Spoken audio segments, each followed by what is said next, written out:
ধূমপান ও তামাকজাত দ্রব্য ব্যবহার নিয়ন্ত্রণ আইন 2005 আইন করা হয়েছিল।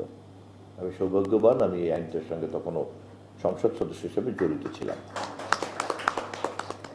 এখন আমাদের সামনে প্রশ্ন, আগামী 12 তারিখে যখন জাতীয় সংসদ বসবে তখন প্রায় 130টা অধ্যাদেশ আমাদের সামনে হাজির হবে, যা আমাদেরকে আলোচনা করে হয় আইনে পরিণত করতে হবে অথবা স্বয়ংক্রিয়ভাবে অধ্যাদেশগুলি বাতিল হয়ে যাবে। বিশেষ করে অন্তর্বর্তীকালীন সরকারের আমলে গৃহীত এই অধ্যাদেশগুলি, তার মধ্যে একটা গুরুত্বপূর্ণ অধ্যাদেশ হচ্ছে আমাদের সামনে যেটা উপস্থিত, সেটা হচ্ছে আপনার কি নাম দিয়েছে যেন, ধূমপান ও তামাকজাত দ্রব্য ব্যবহার নিয়ন্ত্রণ সংশোধন অধ্যাদেশ 2025। ডিসেম্বরে এই অধ্যাদেশটা জারি হয়েছে। এখন এটা আলোচনা হবে।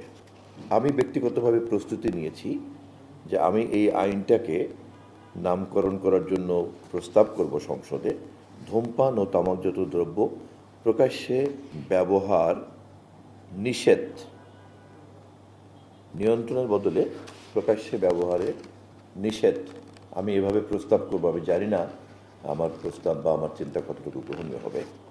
তো সেখানে তখন আর নিয়ন্ত্রণ বলতে যে একটা ঢিলাঢালা ভাব থাকে সেটা আর থাকবে না। অন্তত প্রকাশ্যে কিন্তু এটা আইনি অপরাধে পরিণত হবে যদি নিষেধ শব্দটাকে সংযুক্ত করা যায়।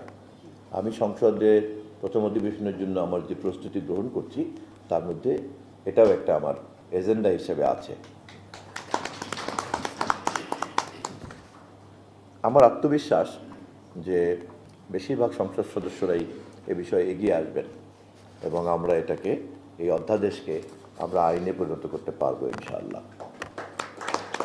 আমাদের আলোচনা করা উচিত যে এই আইনটা যদি আমরা পালন করতে পারি, তৈরি করতে পারি, এরপরে এর প্রয়োগের দিকটা সম্ভবত মুর্তজা হায়দার লিটন বলেছেন, না কে বলেছেন, আইনের প্রয়োগের জায়গাটাতে এখানে সৌরভ ভাই বলছেন এইটার বিষয়ে আমি আত্মাকে এবং প্রজ্ঞাকে অনুরোধ করব যে আপনারা অ্যান্টিসিপেট করেন যে আইনটা হয়ে গিয়েছে, এখন আইনের প্রয়োগের ক্ষেত্রে এটাকে কি করা যেতে পারে এবং সেখানে আপনারা যদি সরকারের জন্য সহযোগিতা করার জন্য একটা পূর্ব প্রস্তুতি সম্পন্ন করে রাখেন তাহলে হেলথ মিনিস্ট্রি আমার মনে হয় এটা গ্রহণ করবে খুব দ্রুত, সুবিধা হবে, সহযোগিতা হবে।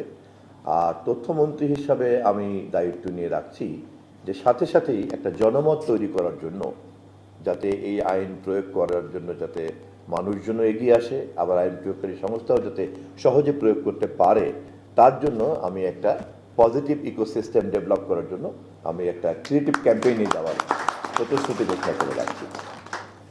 আমার এখানে সংশ্লিষ্ট কর্মকর্তা তথ্য মন্ত্রণালয় যারা আমার সঙ্গে উপস্থিত আছেন, আমি তাদেরকে এই বিষয়ে এখন থেকেই নির্দেশ দিয়ে রাখবো। আমি সচিবালয়ে গিয়ে আমি সচিবকে বলে রাখবো কথাটা যে আইনে পরিণত হলেই আমরা একটা বিশেষ ক্যাম্পেইনের ব্যবস্থা করব।